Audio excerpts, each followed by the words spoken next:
Hi guys, today I am doing my June wrap-up.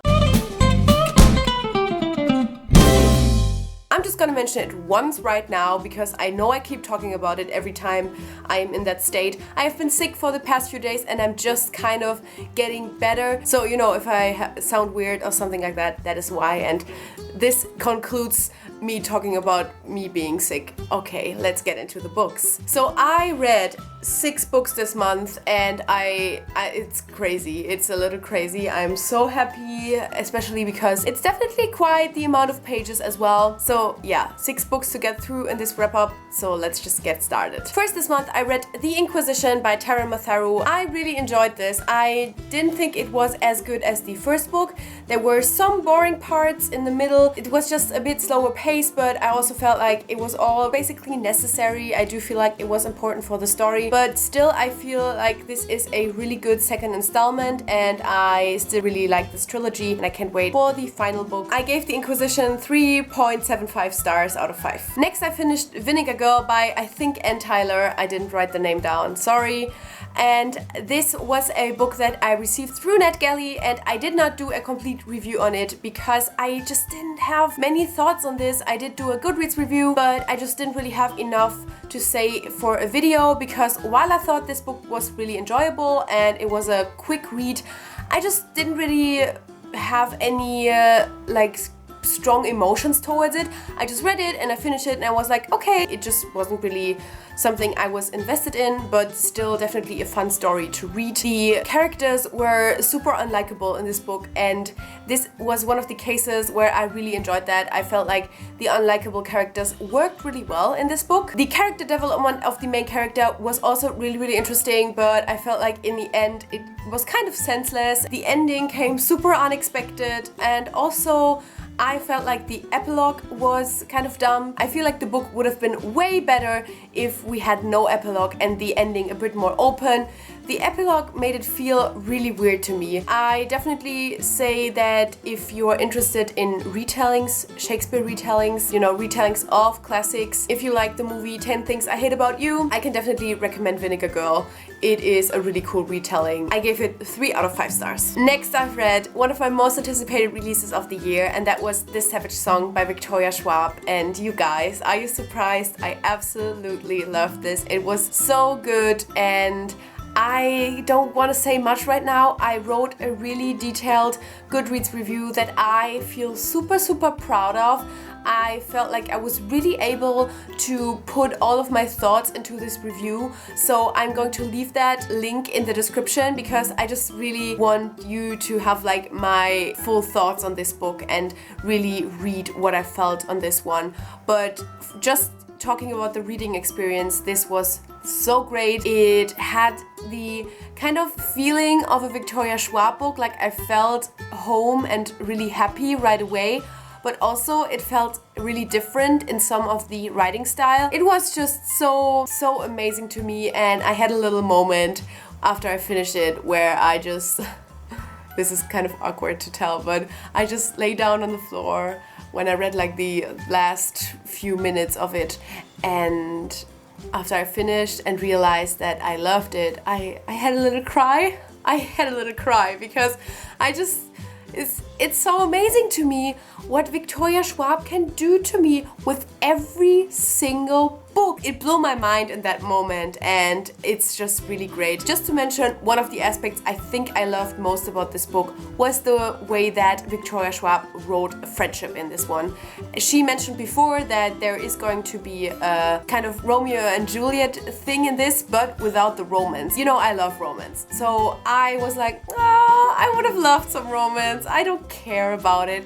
But the way the friendship was written was so amazing. It was so well written, so much better, I feel like, than a romance could have been. And she really made it possible to write a relationship between a guy and a girl without any sexual tension, which not a lot of YA authors or authors in general are really able to pull off, especially if both of these are main characters. And I felt like in this one it was really well done to see that it was really just a friendship, but it was such a deep and good and amazing friendship, and that made me so freaking happy. Like, I felt more for both of these characters together than I feel for some of the romantic relationships in other books. I cannot wait to read the second book. Once again, Victoria Schwab did an amazing job with kind of finishing this story, but still leaving us enough things to want to have in the second book.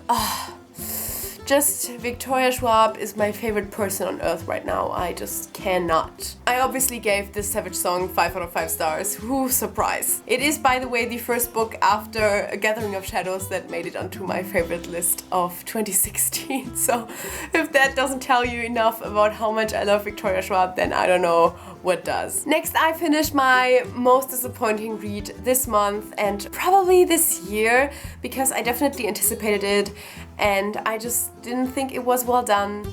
And that is Kneel on Fire by Lynn Madsen. This is the third and final book in the Kneel trilogy. You might know that I loved the first and second book, and this final book was kind of an allegiance for me. Oh, it hurts so much to say that. But not only did this book feel like allegiant to me, also the main character pulled a tris on us. So the main character was like, oh, I have to do this, this is my destiny, and I have to die to save everybody else, and got really like stubborn and brave about it, and it was just annoying because that was kind of what the whole book was about, plus her boyfriend being constantly like, no, you can't do this, don't do this, and it just, why, they just, oh my god, I can't say this, but I kind of feel like this destroyed everything we built up, and I had expectations of this kind of solving more of the mysteries around the island, but all this did for me was put some annoying characters in it. These were like really annoying, unlikable characters that I didn't want in the story. I wanted to have characters that I really could feel for, and it did not happen for me at all. Main character was annoying, most of the other new characters were annoying, and we got, you know, some of their points of views, and it was just annoying, and their romances were super annoying. I don't even know why they were in the book. They were unnecessary. Also, the main character, Guy and Rives, both of these had so much eternal love for each other that we really didn't need any more romance in this, because like their love outshined everybody else's, and they will be together forever. No. It was just like, we have that quite often in YA books. Like, I don't want to be a hypocrite right now. I love other romances where they were like, forever in love and shit. But in this one, it was just mentioned so often. And it was just so cheesy and so over the top. And I did not enjoy this book. I gave it honestly very positive 2 out of 5 stars. Thinking about it, this is really like probably a really good rating. I really found myself just wanting to read it, to get it done with, to just finish it. I did not have a feeling like I wanted to DNF it, so it wasn't that bad, but it was pretty bad. And honestly, at this point, I would not really recommend the trilogy anymore. I'm sorry to say. This would have been a great duology for me. As I said, I expected to have more of the kind of mysteries around the island resolved, and that didn't really happen for me. I still don't understand why the island is there, why Neil exists, and what Neil really is. And so, for all I know, everything could have been solved and done after the second book, and also kind of after the first book, because it just all kind of was around the characters. We did kind of get like a closed ending. I guess that was fine, but it just wasn't really what I had wanted, and I just kind of feel like the time could have been used so much better with getting more knowledge of the island. This just really wasn't an enjoyable reading experience for me. So yeah, 2 out of 5 stars for Kneel on Fire. After this, I finished another of my most anticipated releases of this year. Wow, this really was the month for new releases, and that was The Kingslayer by Virginia Baker. This is the second and final book in the Witch Hunter duology. You probably know that I absolutely love the first book, and it was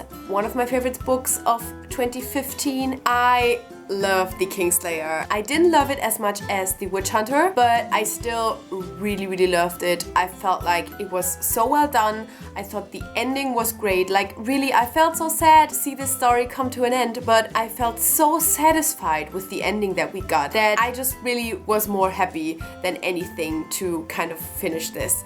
And so yeah, I really don't know what to tell you. I have a hard time kind of talking about what I like about it. Just check out my review for the Witch Hunter, I guess, because most of my opinions still stand. I really love all of the characters, and that is probably the number one reason why I love this duology so much. I really feel like I was in this group with the people in the book. I felt like I was really part of the little group, and that just made me so happy, and it felt like a family to me, and that was just so great. And I was really able to kind of feel with the characters, and you know, my heart was aching with these characters, and I wanted to cry with these characters. I wanted to celebrate with these characters, and it was just so great to me. It was just a really nice, amazing, happy reading experience for me, and that is all I want in a book. I really have to say, this is not a super special story that blows my mind, that has many like twists and turns and you don't know where you're heading. This is so simplistic, but it's so easy to understand because of that, and I just really find it so freaking enjoyable. So 5 out of 5 stars for me for the Kingslayer, and I really forever will have this duology in my heart. It means a lot to me because it is definitely one of the kind of series that really shows me how much I love reading and what I love so much about reading, and that is just really purely enjoying something, being really lost in a book and in a world and with these characters. And the Kingslayer did that for me, and it felt amazing, and I'm just really happy with that reading experience. And finally, I was able to finish while being sick Days of Blood and Starlight by Laini Taylor. Wow, I'm so proud, honestly. Like, I read so much this month. Let's just okay, I liked it. It was enjoyable, but I just don't think it was like super amazing. I know many people like this second book better. I honestly didn't really. I just felt like much of the intriguing things in the first book were kind of gone, so you know, that was just a little less interesting. And at the beginning I thought, oh, this is great, Laini Taylor is really taking her time, and I really liked that, but you know, it took a little time for something to actually happen, and it was just a little too slow paced for me, a little too boring in parts, and some parts really dragged. The last 150 pages or so were amazing, so epic, so many twists that I absolutely did not expect. It was really cool to read the last few pages, but I just felt like, you know, it took a little too long to get there. And also at this point, I almost feel like the kind of whole writing style is just too much. Like, I have a hard time following the story in some parts because there's just so much unique writing style. It's honestly a little too much for me at some points, where I really had to go back and reread parts because I just didn't understand them reading them first. Looking back at it, I know that I probably not really like understood a good chunk of the novel. Overall, still really enjoyable. I'm still very much looking forward to reading the third book, still thinking this is a really great trilogy, really interesting. I still thought that the pacing and overall structure of this book was really interesting, and it is still kind of intriguing, but you know, many of the mysteries of the first book were kind of gone, so it was not quite as intriguing. In the end, I gave it 3 out of 5 stars, maybe 3.75, I'm not quite sure. A little bit lower than the 4 stars I gave the first book. And these were all of the books that I read in June. Definitely let me know what your favorite book in June was. Mine was obviously This Savage Song. Thank you so much for watching if you've made it until the end. And yeah, I guess I'll see you soon. Bye!